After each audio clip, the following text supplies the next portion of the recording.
পৃথিবীর সবচেয়ে সমৃদ্ধিপূর্ণ এবং সুন্দর দেশ হলো বাংলাদেশ। এই এই যে সমৃদ্ধি, এটা এই দেশের রাষ্ট্র বা সরকারের তৈরি নয়। এদেশের সশস্ত্র বাহিনী বা যারা এটার জন্য দায়িত্বশীল তাদের নির্মিত এই সম্প্রীতি নয়। এই সম্প্রীতি হলো কুরআন সুন্নাহর আলোকে এই দেশের মানুষকে পীর মাশায়েখরা হাজার বছর যাবৎ যে মানসিকতা তৈরি করেছেন তার ফসল। কারণ কুরআন শরীফে আল্লাহ তাআলা স্পষ্ট বলে দিয়েছেন যে অন্য ধর্মের দেব দেবীকে তোমরা গালি দিও না। যদি গালি দাও তাহলে তারা না বুঝে আমাকে গালি দেবে, আল্লাহ বলতেছেন। কাজে অন্য ধর্মের সঙ্গে মুসলমানদের আচরণ সব জায়গায় তাদের আপন এবং তাদের ধন সম্পদ মাল নিজেদের মতো, এটা বুঝতে হবে। যেমন মুহাদ্দিস আব্দুল হক আজাদ সাহেব সেই হাদিস বলেছেন যে কোনো রক্তই মূল্যহীন নয়, এবং মুসলিম সমাজে অমুসলিমের রক্ত মুসলমানদের সমান, তাদের সম্পদ তাদের সম্মান মুসলমানের সমান। শুধু তাই নয়, তাদের ইমার্জেন্সি আরও বেশি। যে জন্য নবী করিম সাল্লাল্লাহু আলাইহি ওয়াসাল্লাম বলেছেন, যদি মুসলিম সমাজে কোনো অমুসলিম অত্যাচারিত হয় তাহলে হাসরের দিন আমি মুহাম্মদ সাল্লাল্লাহু আলাইহি ওয়াসাল্লাম সেই অমুসলিমের পক্ষে বাদী হয়ে আল্লাহর কাছে মামলা করব আমার উম্মতের বিরুদ্ধে। এরপরে আমরা নিজেদের সাম্প্রদায়িক সম্প্রীতি মায়া মমতা কি পর্যন্ত আমাদের করা উচিত সেটা আমরা বুঝি জানি। এবং আমাদের দেশের মুসলমানরা যদি ইসলাম সম্পর্কেও না জানে, নামাজ বন্দিগি জিকির সম্বন্ধেও না জানে, কিন্তু হিন্দুদের সঙ্গে যে ভ্রাতৃত্ব এটা জানে। এবং বাংলাদেশের প্রতিটি গ্রামে মহল্লায় বাড়িতে ফ্ল্যাটে আপনি গিয়ে দেখেন যে যুগ যুগ ধরে তারা হিন্দুদের সঙ্গে যেভাবে চলে বা হিন্দুরা আমাদের সঙ্গে যেভাবে চলে, এটা অসাধারণ, আত্মীয়তার মতো মানবিক পরিস্থিতি। যে জন্য অনেকে বলেই ফেলেন যে উৎসব সবার, কিন্তু উৎসব সবার এটা হয় না। কারণ আপনার যদি নিজের একটা কাজ হয়, সেই কাজের ফসলও কি আপনার। ক্ষেত যদি আপনার হয়, সেই ফসলও কার। দোকান আপনার, লাভ সবার হয় না। যার মালিকানা হয় সেইটা লাভ অথবা ক্ষতি কি করে, বহন করে। কাজে ধর্ম যার, উৎসব তার, কার্যক্রম তার, সব তার, কিন্তু নিরাপত্তা এবং করার স্বাধীনতা সবাই দিতে হবে, যেটি আমাদের রাষ্ট্র ধর্ম ইসলাম এখানে দেওয়া আছে। আমাদের মনে একটা দুঃখ যে যখনই কোনো সাম্প্রদায়িক পরিস্থিতি হয় সেটাকে সাম্প্রদায়িক এবং মৌলবাদ এগুলি গালাগালি করে, ইসলামওয়ালাদেরকে দায়ী করা হয়, মিডিয়াও করে, এক শ্রেণীর বুদ্ধিজীবীও করে, এবং একটা তরুণ সমাজ এখন হয়েছে যারা ধর্মহীনতা এবং নাস্তিকতার পক্ষে। এই বিষয়গুলি আমরা সবাই বুঝি, জনগণও বুঝে এবং সরকারও জানে। নাইলে কুমিল্লার ঘটনায় যে কোরআন শরীফ রাখা হলো, সেই ঘটনাটা সাজানো এবং এটার বহু চিহ্ন এমন পাওয়া গেছে যেগুলি আগে থেকে তৈরি। এবং কোরআন শরীফটিও ইন্ডিয়া ছাপা। আমি বলতে ইন্ডিপেন্ডেন্ট নিউজ থেকে বলছি, আমি নিজে দেখি নাই। কোরআন শরীফটিও ইন্ডিয়ার ছাপা। এবং যে মাদক দ্রব্য পানকারী একটা মানুষ, সে মুসলমান থাকে কি আমি জানি না, একটা পাগল উন্মাদ, তাকে দিয়ে রাখানো হয়েছে। কিন্তু কে রাখালো? সিসিটিভিতে তা এসছে।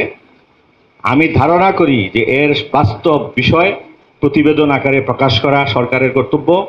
রংপুর, যেটা একদম সাউন্ড অ্যান্ড স্লিপ জায়গা, সেখানে মাদ্রাসা, মসজিদ, ইসলামী সংগঠন, আলেম ওলামা, সাধারণ ধর্মপ্রাণ কোনো মানুষের কোনো টাচ নাই।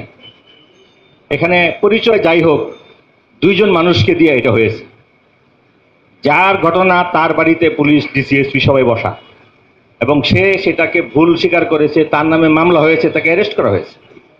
এর থেকে 3 মাইল দূর অসহায় মৎস্যজীবী কৃষকদের ঘর পুড়িয়ে দেওয়া হলো। সেখানে কারা দায়ী, কারা পুড়িয়েছে, এবং সেটা পোড়ানোর সাথে সাথে কোন জায়গায় সেগুলি ছবি চলে গেছে, এবং এটা নিয়ে বাংলাদেশের সরকার এবং আমাদের মুসলিম জাতিসত্তার বিরুদ্ধে সমানে মিছিল, স্লোগান হয়েছে আশপাশের বিভিন্ন রাজ্যে। সবগুলি মিলিয়ে দেখতে হবে, এবং এটার তথ্য এবং প্রতিবেদন শেষ করার পর আমি সরকারের কাছে দাবি জানাবো এটার পরিপূর্ণ একটা শ্বেতপত্র প্রকাশের জন্য। কারা দায়ী সেটা আমরা জানতে চাই। আর যারা দায়ী তাদের ব্যাপারে সরকারের কিছু করার থাকে, কারণ আমরা করি না, বারবার কেউ করে, আমাদের উপর দায় চাপিয়ে দেওয়া হয়। এই দায়গুলি নীরবে মানুষ নেয়, কিন্তু এগুলি কিন্তু খুব দুঃখজনক। আমরা এই দেশে ভালোই করলাম, শুধু মন্দ বদনামটা পেয়ে গেলাম, এটা বুঝতে হবে। 2 নম্বর হলো, মুসলমানদের কোরআন শরীফ মূর্তির পায়ে যেই রাখুক, একটা আবেগ বা দুঃখ মুসলমানের মধ্যে আসবেই, যে কোনো মুসলমানের মধ্যে আসবে। যদি সে ধর্মহীন হয়ে যায় তাইলে আসবে না। সেই আবেগে কেউ কিছু করেছে এরকম নজির এই দেশে নাই। যেখানে মন্দিরে হামলা বা পূজা মণ্ডপ ভাঙ্গা হয়েছে, সেখানে নেপথ্যে কারা ছিল, সেটা কি রাজনৈতিক শক্তি নাকি কোনো বাইরের শক্তি, সেটা খুঁজে দেখা আমাদের সরকারের দায়িত্ব। আর পাখির মতো গুলি করে মানুষ মেরে ফেলা, ভোলায় আল্লাহ রসুলের সঙ্গে চরম একটা দুঃখজনক অধ্যত্ত কেউ করলো।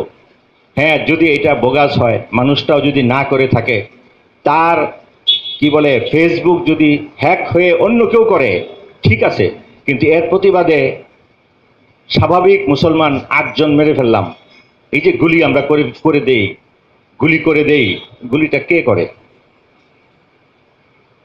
আর শেষ প্রতিবেদন তো পাওয়া যায় না।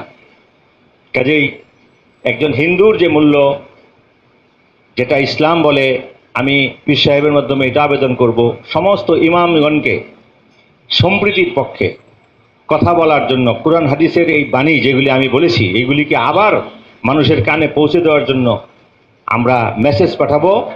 এবং আইএমএ পরিষদে ম্যাক্সিমাম আলেম ওলামারা আছেন, ইমামরা এই সংগঠিত আছেন, তাদেরকে আমরা সম্প্রীতি এবং মায়া মমতার কথাই বলবো।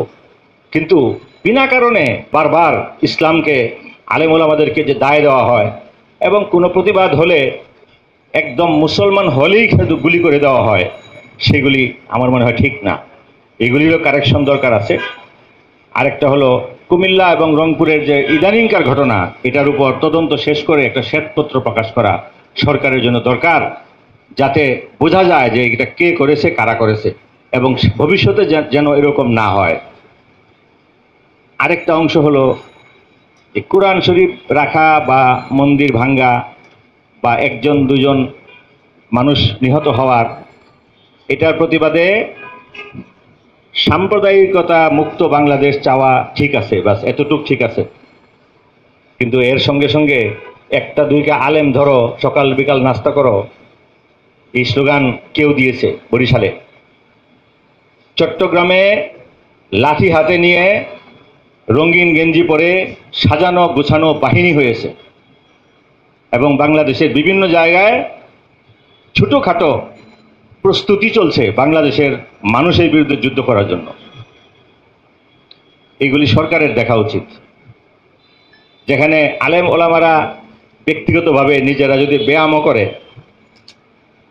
ফ্রি হ্যান্ড এক্সারসাইজ করে, আলেম ওলামারা যদি কোনো জায়গায় কারাটে শিখে, আলেম ওলামারা যদি সকালবেলা মর্নিং ওয়াক করে, এটাকে বলে জঙ্গিবাদ। আর কেউ যদি একটা লাঠি নিয়ে, তলোয়ার নিয়ে প্রস্তুতি নেয়, আর এটা গভর্নমেন্ট ঘুমিয়ে থাকে, কোনো খবরও রাখে না, তাইলে এটা কিন্তু সমান না। এই সব কিছু আমাদের রাষ্ট্রের ভিতরে আসছে, ঘটছে, এগুলি দেখতে হবে। আবার 72-এর সংবিধান নিয়ে বিরাট বড় একটা মায়া কান্না শুরু হয়েছে।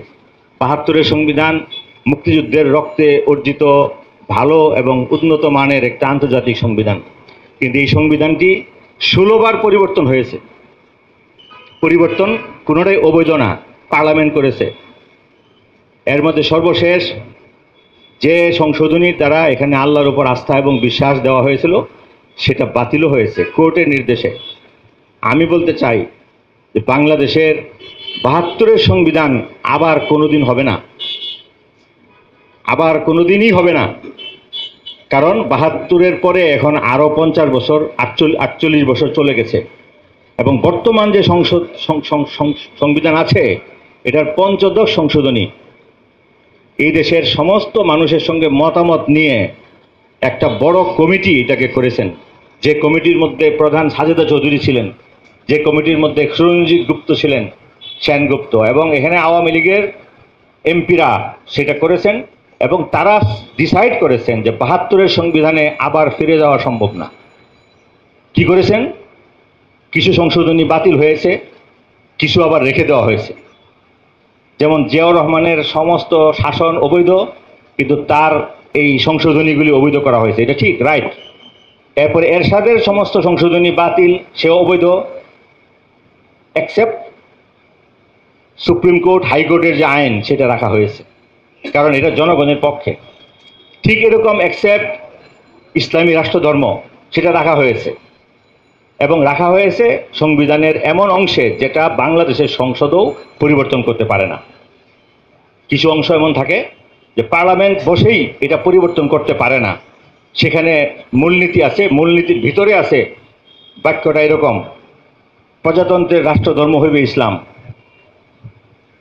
এবং অন্যান্য ধর্ম সম সুযোগ এবং সমমর্যাদা নিয়ে পালন করার অধিকার ভোগ করবে।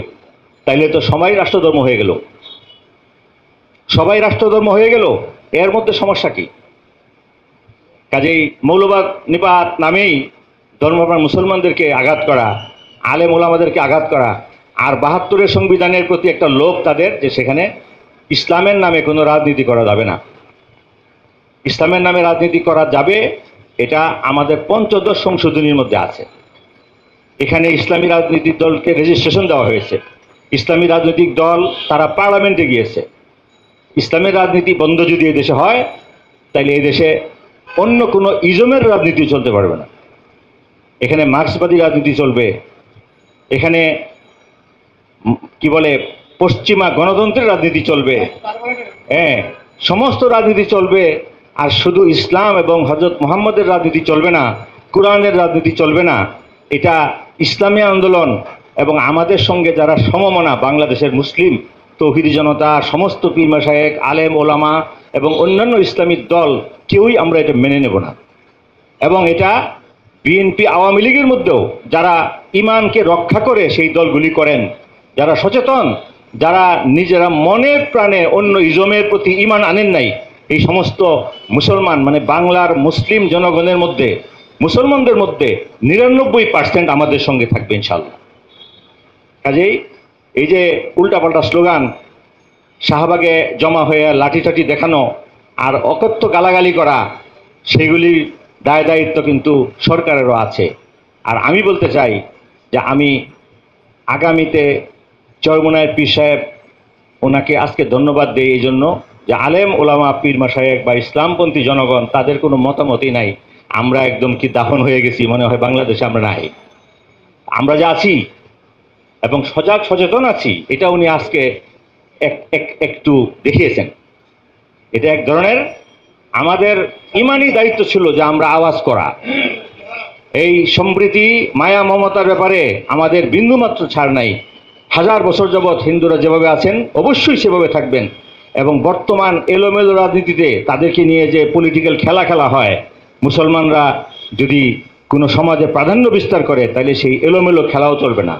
হিন্দুরা, বৌদ্ধ, খ্রিস্টান বা অন্য যারা নৃতাত্ত্বিক জাতি, সবাই বেশি নিরাপদ থাকবে ইসলাম ও মুসলমানের মধ্যে ইনশাআল্লাহ। আর আমাদেরকে শুধু মার ধর অপমান রাষ্ট্রও করবে, সরকারও করবে, পুলিশও করবে, ইন্টারন্যাশনাল মিডিয়াও করবে, এটা তো এখন চলছে। তো এটা প্রতিহত করা, প্রতিবাদ করা বা এটার জন্য পাল্টা জবাব দেওয়া আমাদের জন্য কর্তব্য। কারণ আমরা কোনো দোষ করি নাই, আমরা এই দেশের নাগরিক, এই দেশ আমাদের।